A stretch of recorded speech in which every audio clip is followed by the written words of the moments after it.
So our first speaker up is Bill Nighan, who is the Masters National Champion in the Team sprint. Team sprint. He's going to talk about track racing a little bit, some sprinting stuff, some really cool stuff. So I'll let Bill take it away. Unless I want to give him more information on you. That was great. Thanks to Amy and thanks to Agile for putting this on, and thanks everybody for coming and supporting the high school mountain bike team. It's a super cause.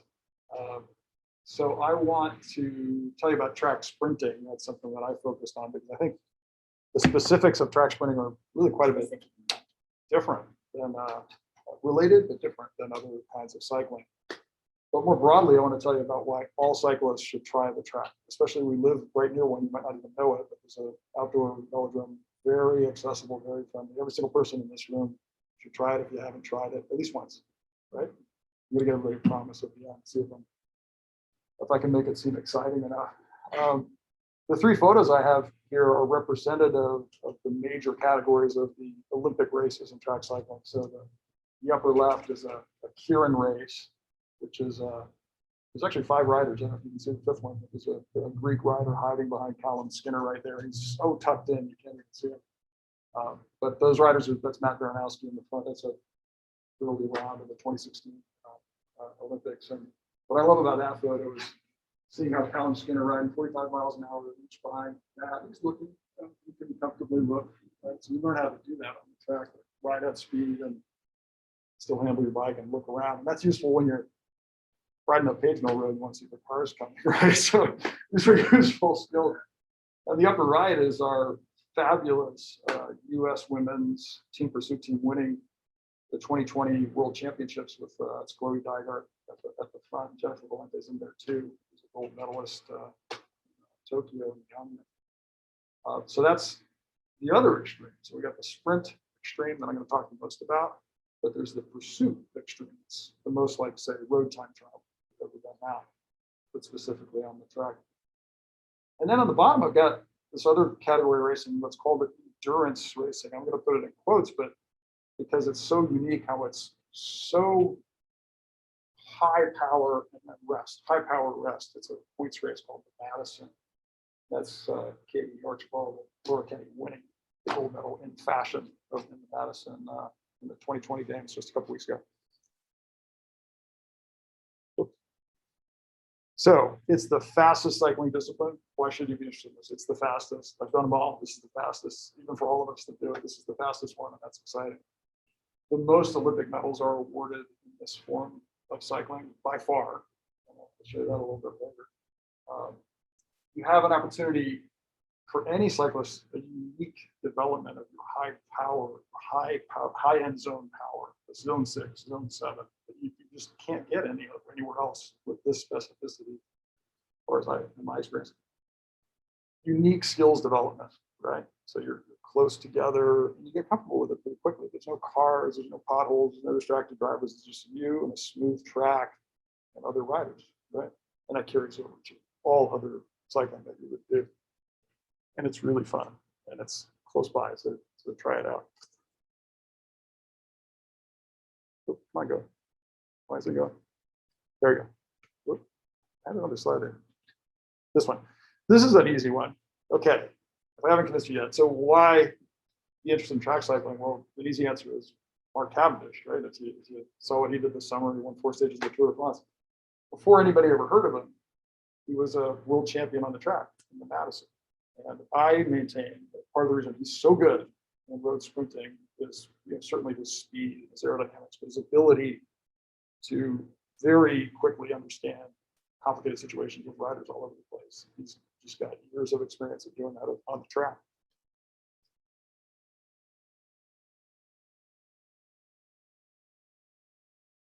So I want to go. Should I use this one maybe?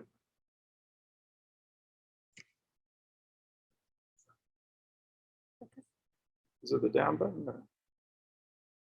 Must be up and down. Yeah. It's like skipping a bunch of slides there. Am I going the right Yeah, way? skip like 5 slides. Which button should I hit? Sorry, guys. Yeah. Let's see. Wait, you might go back to it. Yeah, it just jumped a whole bunch. Oh, shoot. See if we Okay. I think when we're hitting Certainly want to go there. Is there like a time lag or something? Or- potentially. There, let's stop here. Okay. All right. So this is what I'll cover today, and just tell you a little bit about velodromes if you haven't been to one, the differences. Tell you about race types, and specifically about sprinting, but show you all the race types and training types, right? You train for these kinds of races. Talk about the power zones that you get to uniquely access. And some specifics about track sprint training, which is really different than other kinds of cycling. A lot of weightlifting, for example. And I'll see how I'm doing on time right there. We'll see how we're doing, and we can talk about skills and some sprint aerodynamics if we have time. I brought my bike and I can show you some things. Okay, down button. Down. Right button. Hold it.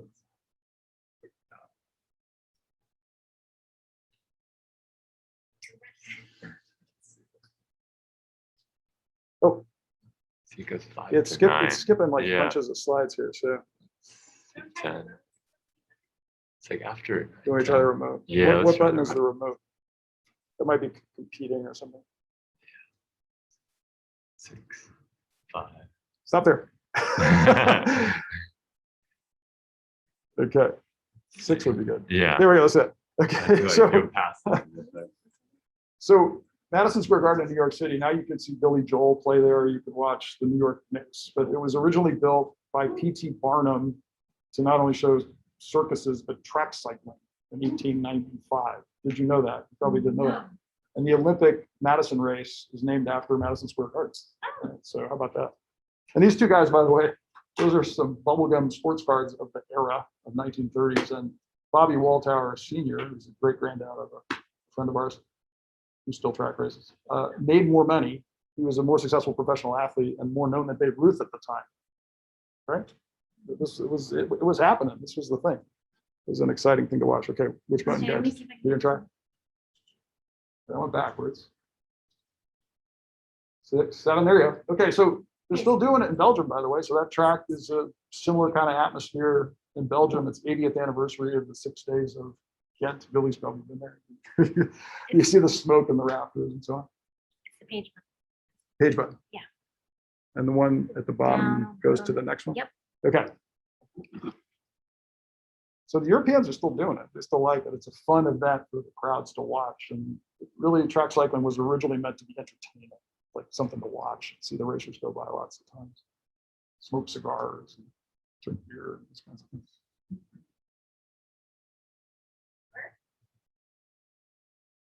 Where do I point? This way. Yeah. Oh, that was a double. I'm gonna skip that previous one. The previous one was the London Olympic Velodrome. So you get the picture. So there's some excitement about track cycling in other parts of the world, and we're not so bad at it ourselves in the US, but we obviously compete with lots of different kinds of cycling. So we have an Olympic caliber velodrome in Los Angeles. That's me, the obligatory photo, right? When you go to track the first time, you show like, look how steep this is. It's 250 meters, 45 degrees, the radius and the angle, or what it needs to be for the speeds you travel, it's the lean angle. When you first see it, it looks crazy. It looks like, how can anybody ride a bike on this? You can, but you don't have to start there. I'll show you that most of the velodromes in the US, we've got 27 total. Most of them are outdoors. Most of them are 333 meters like Hellier. Most of them are concrete. You can all ride them. You will have fun. And you don't feel like you're going to slide off. Yeah, there you go. So that's Hellier Velodrome. Just from a couple of weeks ago. That's me. I'm in the second place there. I can do it. You can do it. So I invite everybody, please try it. At least look at helliervelodrome.com. There's beginner sessions every Saturday. There was one today that are very nicely coached, rental bikes, all these things. You can try it. Okay. And there's junior sessions on Tuesday after school. Okay. So these are the race types. So I was kind of proud of this. It's like an MBA 2x2 matrix, right? You can put everything in terms of a 2x2 matrix, right? So racing and time trial, just like the road, those are categories. But, and you'll have riders will go back and forth between the 2, between racing and time trials, just like the road. But something you don't see at the elite level, is sprint at the elite level, no longer, the specificity is so great, the requirements to be at the top are so great, you can't do both. It doesn't happen anymore. So the sprinters do not do the endurance races. And I'm going to put quotes around the endurance races because some of these scratch, points, elimination, and tempo do require sprinting. That's what Mark Cavendish did, those kinds of races. And the endurance racers, even though they might be sprinters of sorts, do not do the sprint racing. Right? And then, of course, you're probably familiar with the hour record kinds of things, and that's its own category. All these things happen on the track. So about the most Olympic medals, so the Brits really figured this out when they were granted the Olympic Games for 2012 in the late 90s. They thought, hey, how can we, as the host nation, win the most medals? So created a lottery to fund the British cycling program to the tune of about $10 million a year. And it worked. So the haul of medals from that time still till now has really been, the Brits have really figured it out. But there's 12, including some men and women, there's 6 events of that matrix that I had that award medals. And it's really even more than that because the team pursuit has 4 or 5 medals. If you have 5 people on the team sprint has 3 or 4. Really in road cycling, you've got road race and TT. So there's a lot of medals awarded in track cycling still.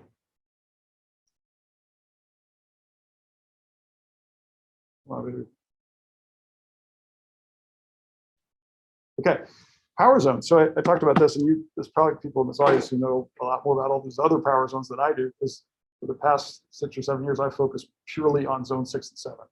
Okay, so power zones from active recovery all the way up to neuromuscular power, what weightlifters do, what Usain Bolt does when he sprints the 100 meters, the ATP, protein phosphate system.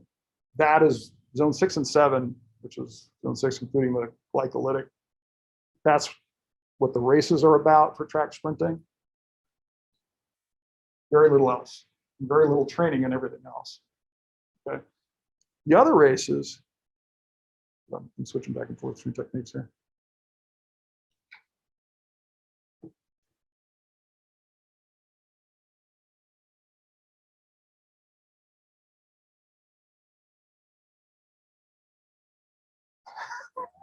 What do you think I'm doing? I wonder if it seemed to work pretty well yesterday. That's the right one. One up if we can go back.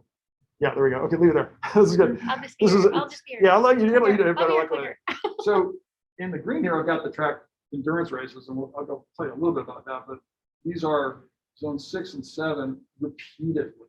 Right? So the Madison race, sprint, recover, sprint, recover, sprint, recover for 120 laps, 200 laps. It's really pretty amazing.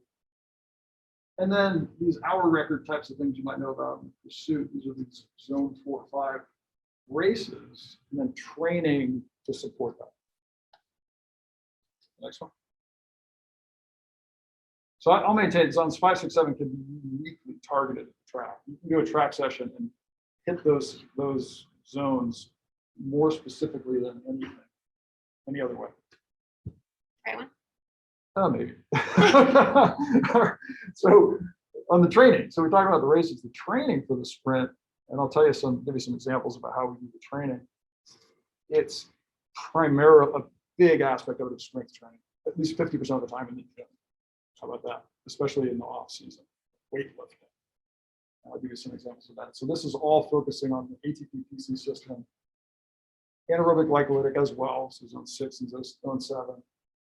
Clyde Wilson looked at my training program, we'll be here tomorrow, and says this is all mTOR focused, which is mammalian target rapamycin. This is all about anabolic gaining muscle strength, right? And very little about anything else.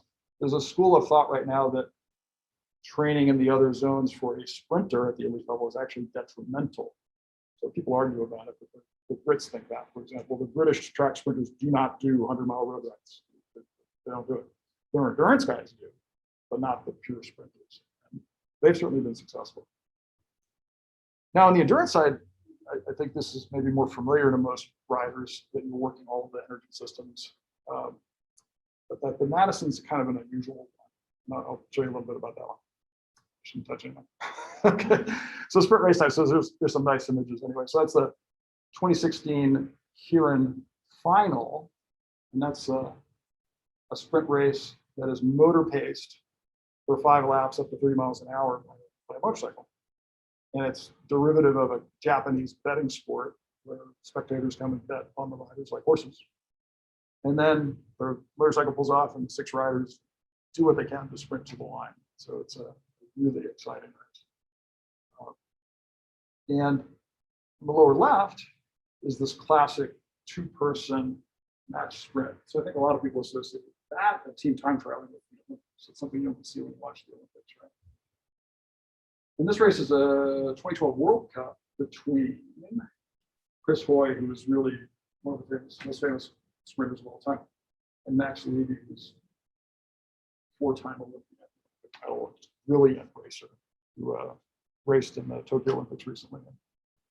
And it's a really cool track sprint. What I like about this one, we're seeing these guys, I'm sure they're going 40 miles an hour at this point, generating 1,500 watts before things start to get really serious. And Max is looking back at Chris and making sure he knows where he is and not making it easy for Chris Hoy to get to the pole line.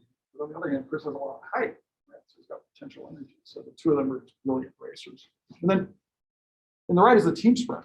The team sprint is the sprinting version. This is the one I did at the Masters local level. It's the sprinting version of the team pursuit.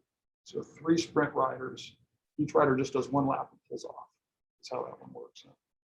Very exciting, very fast, and so specialized now that the man won. This man won. This is the silver medal winning team. This is Ryan Owens, a friend of mine who's trained at Hellier, actually. So how about that? So we've got Olympians trained at Hellier. This is all he does. All he does is man one. It's so specialized. The strength and power and torque required to get out of the gate from 0 miles an hour on a track bicycle in just the right gear, so he's finishing at a high speed, is incredibly specialized and difficult. And the other 2 guys don't do that. They do the other events as well, but he is their man one. And he doesn't do the other events. It's so specialized. And the endurance race types, I talked about this a little before, but we've got our team pursuers, Madison racers, and then the Olympic Omnium, that's from this just a couple of weeks ago, and that's San Diego rider Jennifer Valente leading the group. It's 4 races she had to do, and she won the gold medal.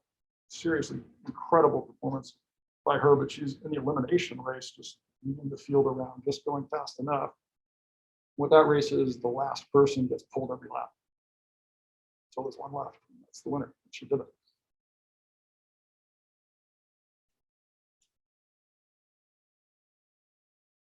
Okay. When you say Yes, that, please. by the way, is it super technical, so someone's just kind of waiting in the back and moves up a little and moves up? Or...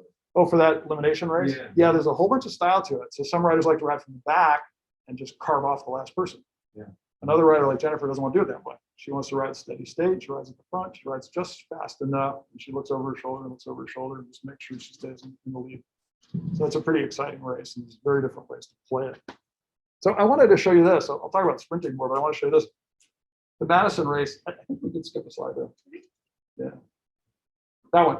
Okay. This is one of my power files. Okay. So before we get to the Madison one, that's 12 hours. Okay. So we're used to seeing like 9-hour data for the guy who rode the Dirty Kanza, Ian Paz as well. Then he holds 350 watts for 9 hours. Like, I don't know how anybody does that. It's amazing.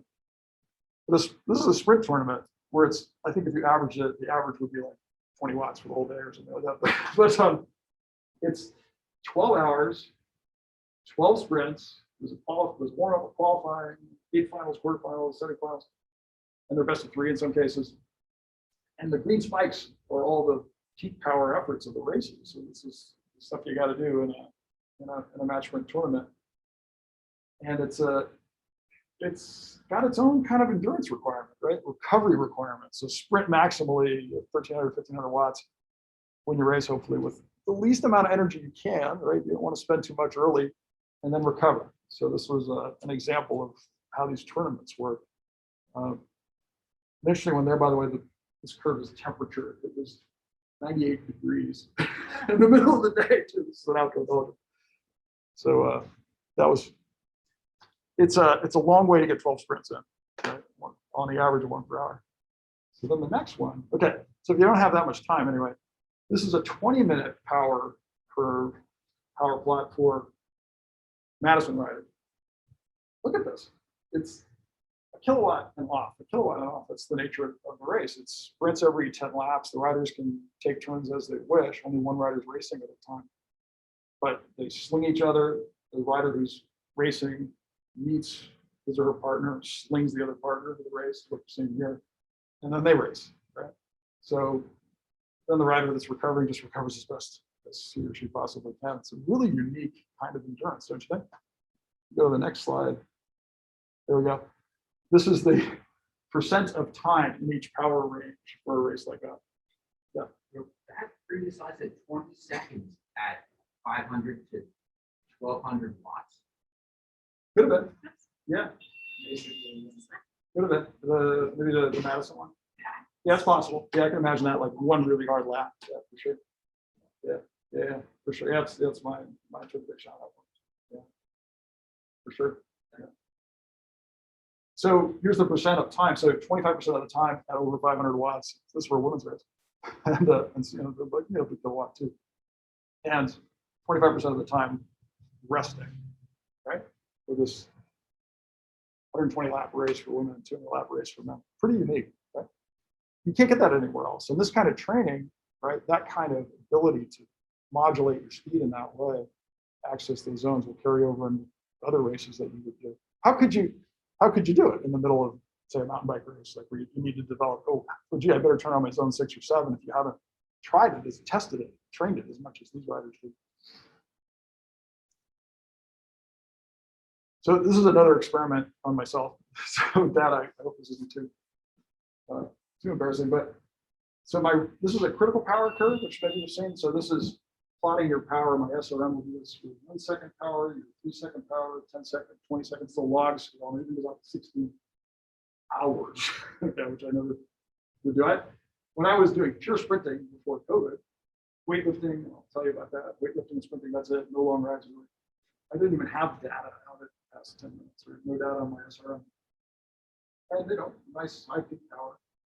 So COVID gave me the chance to try something where the gyms are closed, the tracks were closed. So I haven't lifted weights in 2 years that way.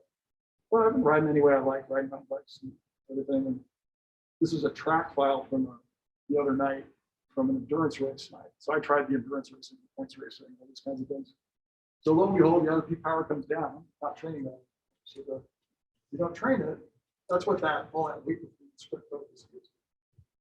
It's the 0 to 10 second power. But the 20 to 30 second power, I can still do that. Other riders could too. And I even have data at 4 minutes now. So I never had that before, so it's got that.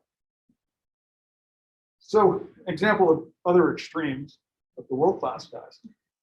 So you probably recognize this guy. I think we would all agree he's kind of skinny.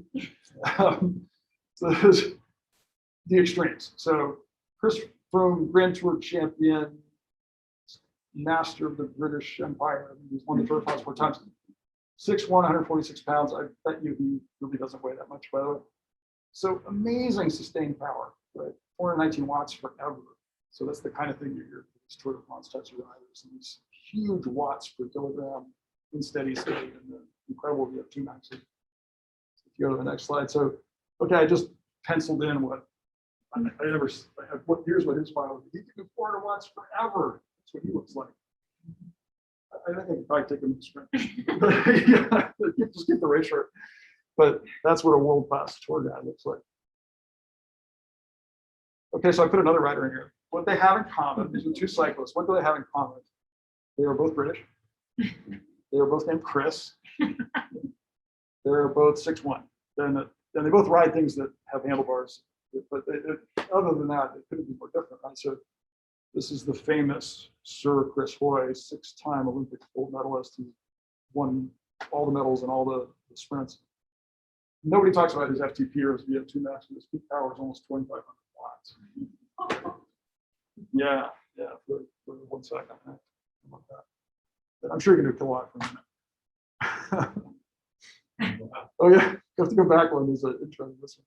Yeah, so this one's a little bit more confusing. People say, what's the difference between a road sprinter and a track sprinter? Right? Hey, like Cavendish, he could sprint on the track, and that's kind of true, but he's really a road sprinter and sprints and endurance events. He doesn't do the match sprints. he beat me, but he wouldn't be at the elite level. He doesn't compete in these events in the Olympics. So this is a big road race sprinter, 170 pounds. He looks huge compared to the other guys that he's riding. And here he is at the peak of his powers, winning on the Champs-Elysees over Peter Sagan last in 2016, winning the most famous road sprint in the world is that one. And I think these guys are absolutely amazing, right? He can get himself through how many stages, 3 weeks of the Tour de France, and get himself over these mountains, that kind of body, right? I think these guys it's not appreciated how amazing that is. And they make it within the time cut. And then, oh, by the way, now I hope you feel good for the sprint today. Right? It's amazing, right? So meanwhile, his teammate, you saw the preview slide, Robert Forsman is 5'9", 200 pounds, doesn't worry about FTP. Maybe he's never done a test like that in his life, but he's also over 2 kilowatts in the sprint. And the next picture is, there you go. So this is this broke the cycling internet in the Rio Olympics. I guess they were roommates at that time. But Forsman, I think, as they say, has 29-inch thighs. He's absolutely enormous. And I think Clyde Wilson could tell me he's missing this myostatin sequence that prevents muscles, that stops muscles from growing eventually. He doesn't have that. They just keep getting bigger, right? Yeah. So my powers, right? The track sprinters and the road sprinters. Like the track sprinters now world class, they're all over 2 kilowatts. So it's amazing. They're all over 2 kilowatts with peak power in 1 second. They're back squatting over 500 pounds. It's part of the regimen for these guys. 1,350 pound leg press for Chris Boy times 5. Like every weight in the weight room on the leg press plus his teammate. There's a video of him doing it. And they're hitting 50-mile-an-hour peak speeds now. 50 miles an hour of your own power on the track. How about that, right? So that's really something. We'll stress on the bicycle too. And the road sprinters, I think, are equally fantastic. They're not quite hitting those kinds of numbers, but they are. I really don't know how they do it. How do you ride a Grand Tour and then do those sprints? It's amazing. It's an amazing combination. Some slides are showing one too. Yeah, I want to show this one for a second. So this, I showed earlier, the keirin from 2016. This is amazing to me. So it used to be, like when I got excited about watching track racing in the 90s, but my first experience was at Velodrome. I got so excited about it. And then on a family trip to Colombia, I got to see the 1995 World Championships. And I watched every single race. I saw Graham O'Brien in the Superman position win the pursuit. And I saw the world record being broken. It was just so exciting. And at that time, the sprinters all looked like the guy on the left. Big guys, like the East Germans kind of started that with various programs they were famous for in the 70s and 80s, like 6 foot plus, 200 pounds plus, really big guys that look like they could be football players on the bike. And that's evolved since then. And like, I'm amazed that, look at this, these guys were within a fraction of a second of each other in the keirin sprint at the 2016 Olympics. They couldn't be physically more different sizes. I think 5'6" is probably generous for Aziza Wang's height and height difference of these guys. The Brits all seem to be in the middle now, about 175, and have very good power to weight and really power to aerodynamics, for that kind of race. So that's something I know, aside from the fact that Nighan being a fantastic racer, very tactical, just so good at it. The podium looked very similar this year with a different Dutch person. But the Dutch are still doing the big guy thing. The Dutch are just big people, huge. The sprinters are huge. So we're seeing some. You can't see a Tour de France podium that looks like that. They're all like really skinny and like they all weigh 140 pounds. They all look the same, right? They're super light and they can climb the mountains. So training. So I promised you to tell you about this. So this is the kind of training that an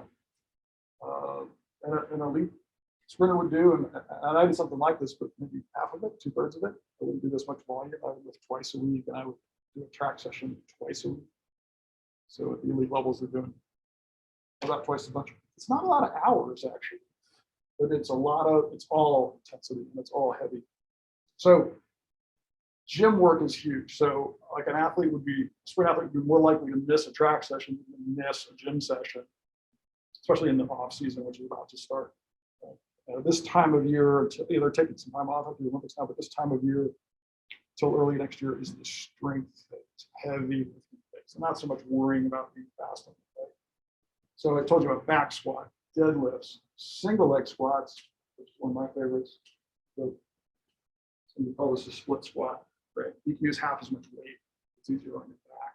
And it's cycling specific with one single leg squat. Single leg step up. It's kind of nice about that one. It's purely concentric, stepping up only. Double and single leg press. There's a trend towards trying to do things single leg for cycling, just cycling single leg. Plenty of core strength, mainly to stabilize the core against the handlebars, right? Upper body strength, same thing, to stabilize against the handlebars, but not to add mass to the upper body.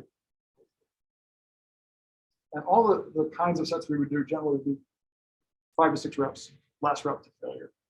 So hardly ever getting up to 10, except for in a training block where we had a period off and lightweight 10, just to kind of get the feel for it. But all the real work was 4 or 5 sets, 6 sets of 5 to 6 reps.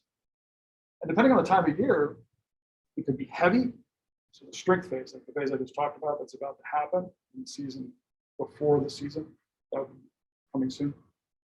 Strength, heavyweight, not worrying about moving the weight quick, not moving about moving the bike quick, but developing strength. So the work on the bike also, track bike work would be big gear strength types of things. But then later there'll be a block that's explosive, and some of these exercises lend themselves to being explosive without hurting yourself, right? So that single leg step up on a step, you can do explosively.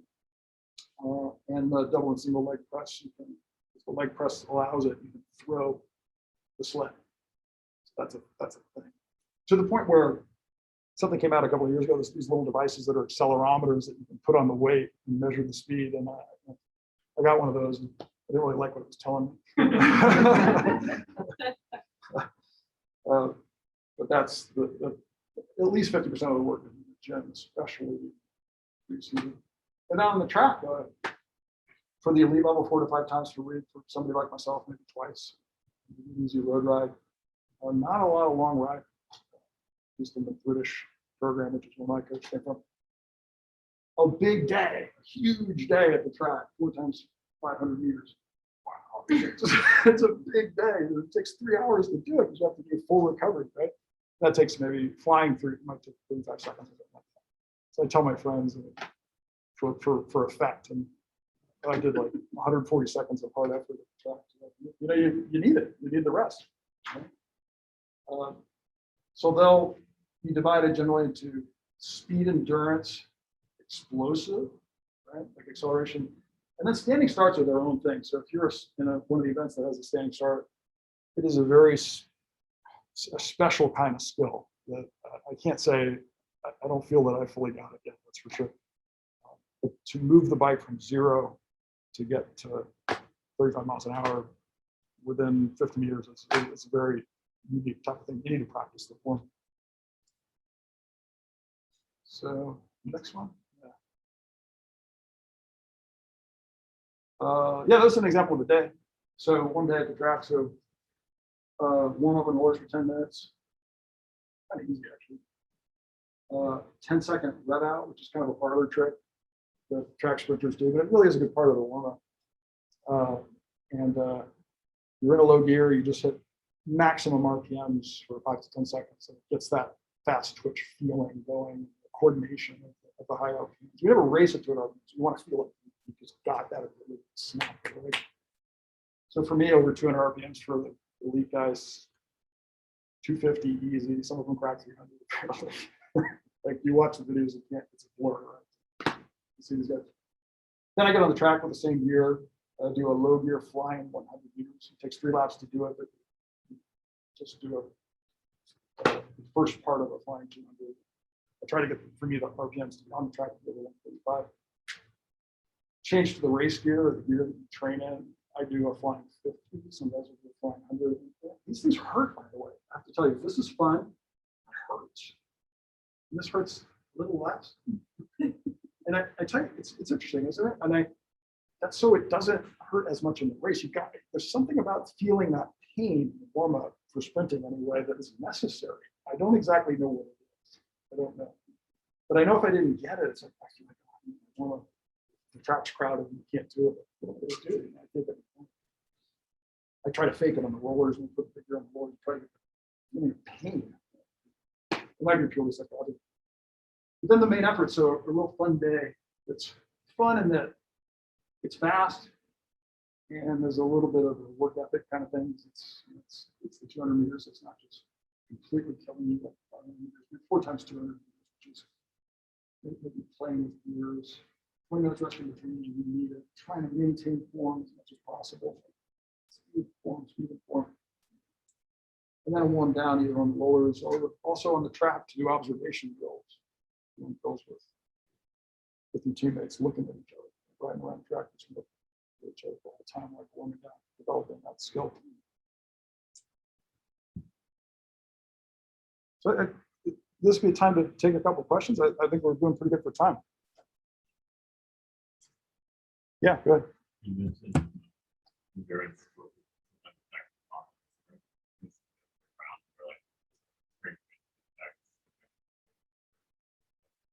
You know, Billy could probably talk about that, like what kind of strength training the road riders do better than I do. It's generally not a big focus, but it isn't something that's done within measure, and there's probably times a year when it's done bad. I would wager that's beneficial for the road riders and endurance riders to do some amount of weightlifting. I also kind of think for us masters athletes, vice versa, some amount of endurance training is healthy for us as a sprinter. So I'm doing that now. So it's supposed to be healthy, right? What we're doing. It's both for performance and for health. They are not mutually exclusive. So, but at the elite levels, I really could tell you more about what the endurance guys do. Any other questions about the training or anything?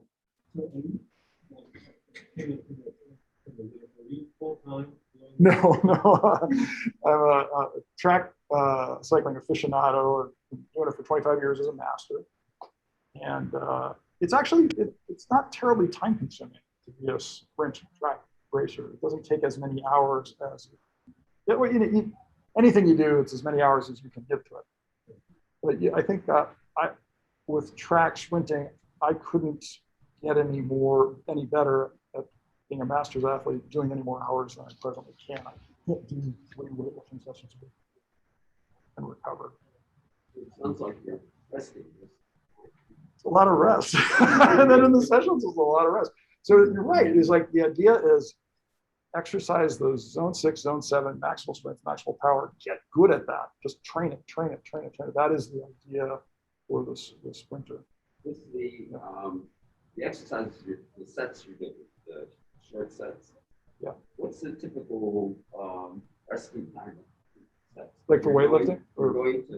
Or for the track or weightlifting? Weightlifting. So weightlifting, the way I do it, to save time. So some guys will just like to say, I'm going to go to the squat rack and I'm going to do my 5 sets and I just can't think about anything else. And to me, that's very time consuming because you do have to rest, right? You do your set. You're doing the last one to failure. Or you're So it takes time to recover. You're absolutely right. Like at least 10 minutes to recover, depending on what you've done. It might be more. Personally, what I like to do, and my coach didn't like it, is I would circuit them. I would circuit them and you naturally get a recovery of that particular exercise, right? So I do a set of single leg squat, which was my favorite, and both legs. And then you move to something upper body. And then you maybe do some core. And then you do your other leg exercise and come back. That's how I like to do it. But otherwise, you can be spending a lot of time to do 4 or 5 sets to truly fully recover. Yeah, so it's a good question. So I do. I can do a gym session in an hour and a half. That was enough for me. Whereas some of the guys are doing 3-hour gym sessions. It's kind of a lot of time, right? really like Yeah, some people really. I mean, I like being in the gym to a point. Right? Yeah. Exactly. Yeah. Exactly. So when you train outside, Yeah. in bad weather, Yeah. go back to the gym. That would be an option. Yeah, it's kind of nice. Like, well, I'm going to go to the gym today.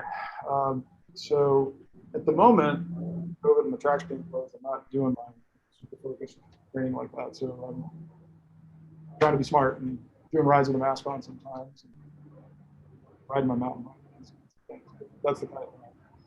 Hey, it's raining. Oh, well, I'll go to the gym. Or there are some sessions you can do on the rollers. It's hard to get the real forceful feedback, but we'll do those rev out sessions on the rollers for a half hour.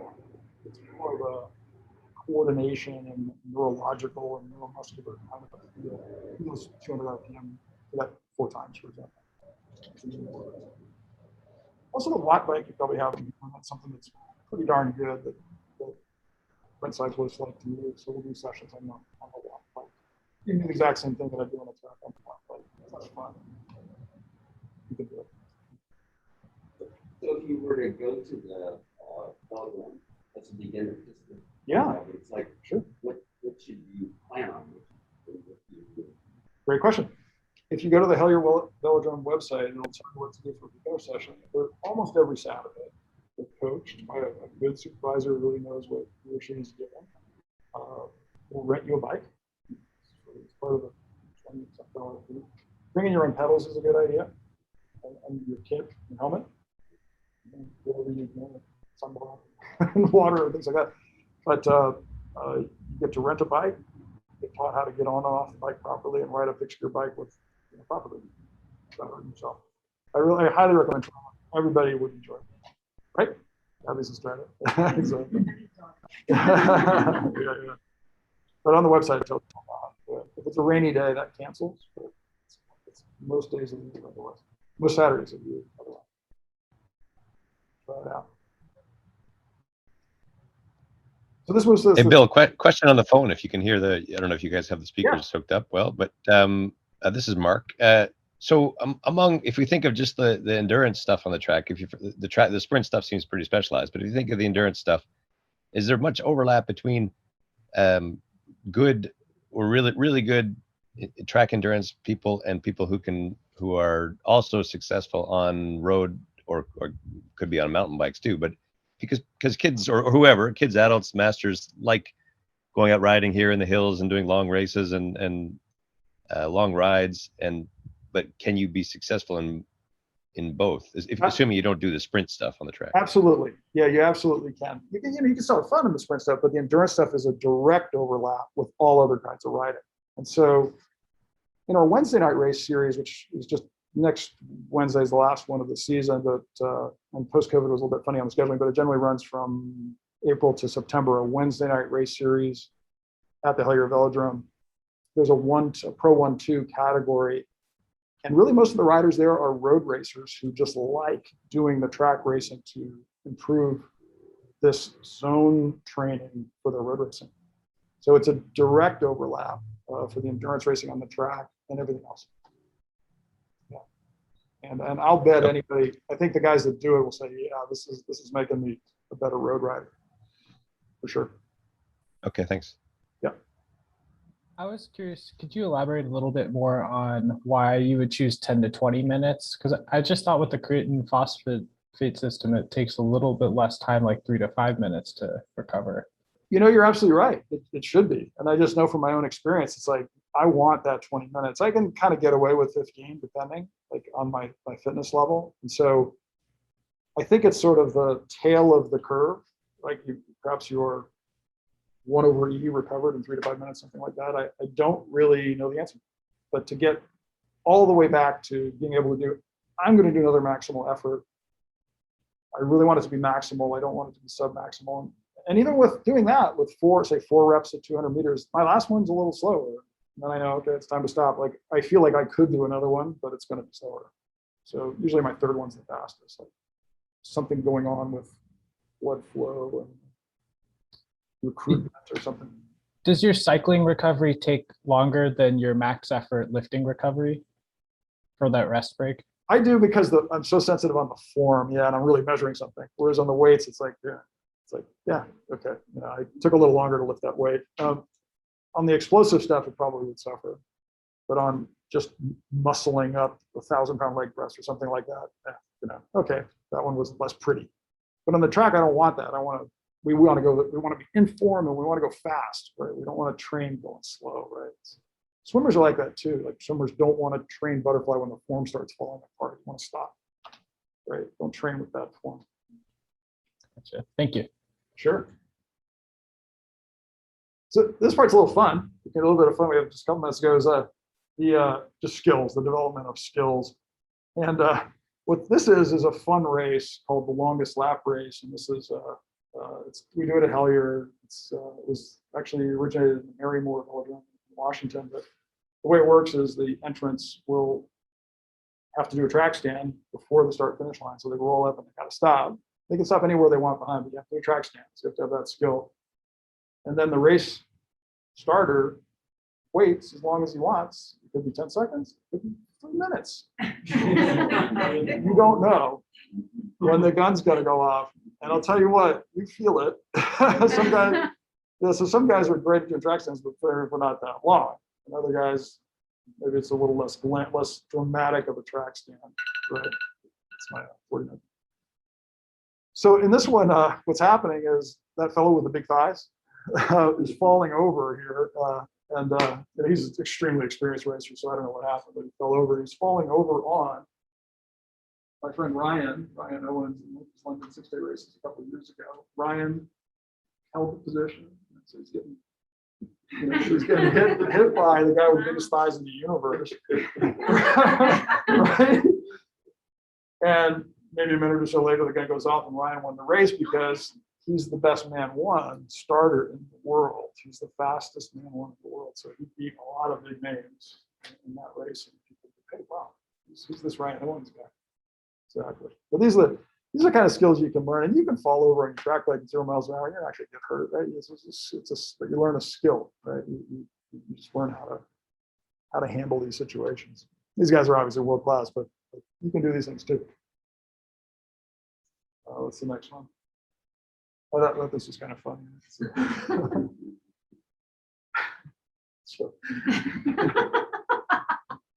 So you learn how to do these things, and you're not going to get fazed when somebody bumps into you on a road ride. Whereas you may have noticed, like, people freak out sometimes. Like, what's the big deal? There's so much room. I thought this one was kind of funny. This could be you. This will be you. A little more on the skills, and I can wrap it up here. But I really love this race. This was the 2018 finals. World Championship finals. That's Australian, who became the world champion, Australian Matt Glazer, famous for being able to look back at all times, at all speeds, at Jack Carlin, who got the bronze in the Olympics, just this silver in the world in 2018, at all speeds. And he has a really long neck, so it looks really, it's some kind of genetic advantage of some kind. So he can look at the other riders the entire race. If you go to the next one, so match sprint observation at full power. That's hard. To do the observation, we can all do it. You can all do it too. You can practice doing it. It's really hard to do at high power. Now that this is a best of 3 race, in the other race, here you've got Jack Carlin. He's 23-year-old in this picture, new to the scene, racing, one of the most famous racers in the world. He's doing a pretty good job at it. And looking, right at Glazer as he's out of the saddle. Sure, it's getting close to 2,000 watts at that point, and you got to do that. And he's trying to make it difficult for Glazer to have an easy line to get to the pole lane. That's what he's doing. And that's a really interesting thing about track sprinting is within the rules that you're allowed to do that, which I think is really quite unique. You can't send him into the boards. That's not allowed. You can't chop his wheel off. Those are against the rules. But you don't have to you should not give the other rider a clean shot to the pole lane. It's your job to know where he is and where she is. That's the way the game is played. Yeah. I think I have just a couple slides. So aerodynamics, we could just go to this one. So that's Matt Glazer again, but if you go back one. Yeah. Yeah, that one. That's Matt Glazer again. He's famous not only the long neck, maybe the long neck makes his head really more of it. So low, so incredibly low. It's the lowest position of any. He's a big guy. His head is below his back, so his head aerodynamically is not sticking up into the air. Meanwhile, this other theme is pretty low too. This is Joachim Meyer's 2016. Is narrow. That's the more trend now. Narrow the track sprinting to the point where I'll bet I know those bars are 36 centimeters, the same as mine.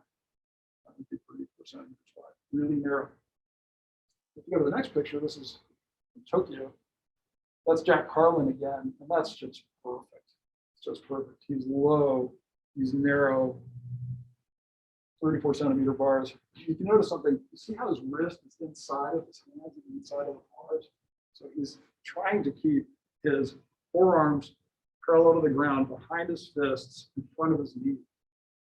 That's what he's trying to do. His head is even below his back. Hopefully you can still see what he's going through. And he also has a pretty wild bicycle with a really wide fork. And the idea is that the fork blades are breaking the air for his legs. That's a fun point. And we owe it all to Major Taylor from 1899. This strikes me so much. He figured it out. So you may have heard this name. This is about my last slide, I promise. He's about the first track racer you might have heard of. He is the first African American to win a world championship in any sport in that year, 1899. He figured it out. I better be narrow. I better wear tight fitting clothes. Right? My forearms are almost parallel to the ground. I think this is absolutely amazing. All we've done since then is we kind of added equipment. We added expensive stuff. But we figured out body position a long time ago. We could feel it. And by the way, if you look at the times he did back in those days, I don't know if it's absolutely amazing. His times would be almost competitive at the national level.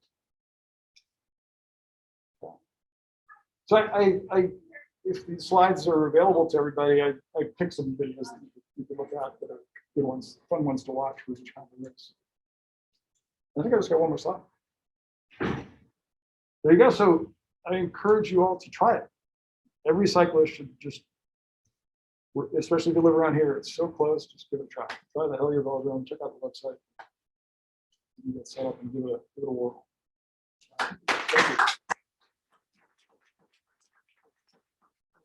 Thank you.